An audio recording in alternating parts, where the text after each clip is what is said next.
les médias actuels ne portent leur attention sur l'Afrique que pour donner des mauvaises nouvelles.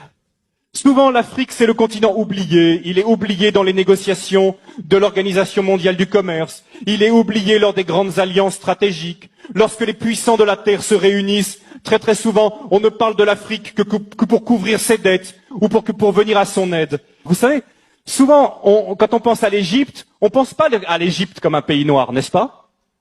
Hein, on a eu même, quand on est dans les années 50, 60, les péplums sur l'Égypte. Comment elle est, Cléopâtre? C'est Elizabeth Taylor.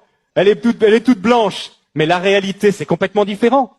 Toutes les recherches historiques ont montré qu'à l'époque de Moïse, ont montré qu'à l'époque biblique, l'Afrique était un pays noir. Et d'ailleurs, il suffit de regarder les hiéroglyphes aujourd'hui pour voir toutes ces femmes égyptiennes avec les cheveux tressés qui ressemblent à s'y méprendre aux Peuls du Sénégal. Des recherches ont montré que les Peuls du Sénégal, pour ceux qui les connaissent, sont parmi les descendants les plus directs des Égyptiens. Les travaux, entre autres, du professeur Cheranta Diop et d'autres ont montré que l'Égypte était un pays noir, que l'Éthiopie était un pays noir et que la Libye était un pays noir. On l'appelait la Cyrénaïque, avec la ville de Cyrène, ou la Tripolitaine. C'est un pays noir. Et j'aimerais bien, justement, aujourd'hui, quand on pense à l'Afrique, on pense à quoi? Honnêtement, quelles sont les images qui viennent à nous? Nous qui sommes ici en Alsace. Je ne sais pas vous qui regardez Internet là. Mais on pense à des guerres, on pense à des catastrophes, on pense à des famines, on pense à des ennuis sociaux. Voilà les premières images qui nous viennent lorsqu'on pense à l'Afrique. Est-ce que vous savez que pendant plus de 1000 ans, c'est l'Égypte qui a nourri tout le bassin méditerranéen par son blé? L'Égypte possède un cadeau de Dieu extraordinaire qui s'appelle le Nil, qui est probablement le fleuve le plus extraordinaire du monde, un fleuve qui vient du lac Victoria au Kenya, qui passe et qui coule dans un delta. Qui donnent la possibilité de faire du jardinage de façon extraordinaire. Le Nil, c'est un cadeau de Dieu. Le Nil, c'est ce qui permet à l'Égypte d'avoir toujours été riche. Et quelque chose de très intéressant aussi, ce sont les Égyptiens qui ont inventé le jardinage.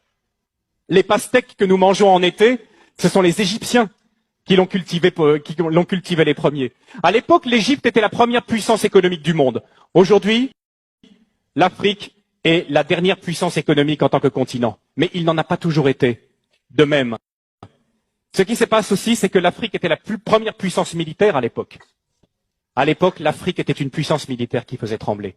À l'époque aussi, l'Afrique dominait le monde également par ses connaissances scientifiques. C'était de l'Afrique que venait toute la connaissance. Les Égyptiens ont été les premiers astronomes, ont été les premiers à jeter les bases de nos sciences modernes. Venait également de l'Afrique. C'était aussi une époque où l'Afrique accueillait les réfugiés. Aujourd'hui, on pense que l'Afrique, c'est le pays qui envoie plutôt des réfugiés. Mais à l'époque, l'Afrique accueillait les réfugiés. La grande différence entre l'Afrique et nous, c'est que l'Afrique et les Africains sont concentrés et se focalisent sur les personnes, alors que nous nous focalisons sur les choses. Et le retour, souvent, quand je reviens du Sénégal et que je reviens en Europe, et ma femme a le même sentiment que moi, c'est le matérialisme qu'on retrouve ici, l'attachement passionné aux objets, aux choses. C'est quelque chose qui finit par nous blesser. Et je sais que c'est quelque chose pour tous les visiteurs africains et pour tous ceux qui sont ici qui les blessent. Parce qu'en Afrique, la première chose, la plus importante, c'est les personnes. Vous pouvez pas savoir à quel point je bénis Dieu que mes enfants soient élevés en Afrique.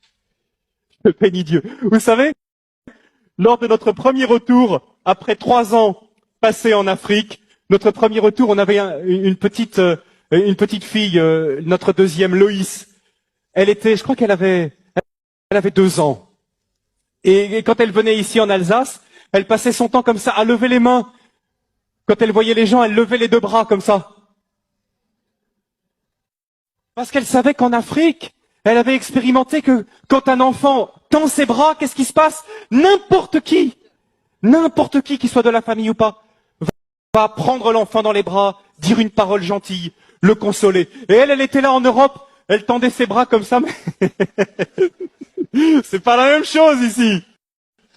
C'est pas la même chose. Je suis grandir en Afrique, c'est grandir dans le continent le plus humain, le plus chaleureux et pour moi le plus merveilleux qui se puisse être. Je remercie. Encore une fois ce matin, je profite de ce passage, je dis merci à l'Afrique. L'Afrique est le continent le plus humain du monde. Alors bien sûr, chez nous, ça nous a apporté beaucoup. On a le développement, on a les machines, les voitures, on vit plus longtemps, on est en meilleure santé, on a de l'argent en banque. Est-on plus heureux? Est-on plus heureux? On nous dit toujours qu'on cherche le bonheur. Et je partage quelque chose aussi avec vous ce matin, c'est que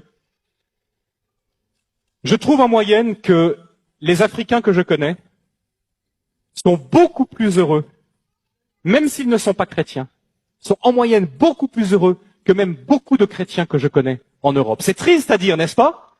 Mais nous sommes tellement soucieux. Et si nous regardons bien d'où viennent la plupart de nos soucis, ils viennent souvent de questions matérielles, questions d'argent, des questions de travail qui nous minent. Mais les Africains que je connais, même s'ils ont des situations beaucoup plus difficiles, ni sécurité sociale, pas beaucoup d'accès aux médicaments, compte en banque, la plupart du temps, rien du tout, mais heureux, heureux de vivre et reconnaissant pour les petites choses. Les nations et les peuples d'Afrique se sont fait voler le XVIIe et le XVIIIe siècle, sur le continent où l'histoire humaine a commencé et a connu ses premiers développements civilisationnels qui ont ensuite formaté le reste de la civilisation méditerranéenne. Je pense à l'Égypte antique. Vous vous êtes fait voler le XVIe, le XVIIe siècle et une partie du XVIIIe par l'esclavage. Puis le XXe par la colonisation. Je ne donne pas de leçons, je fais juste la remarque.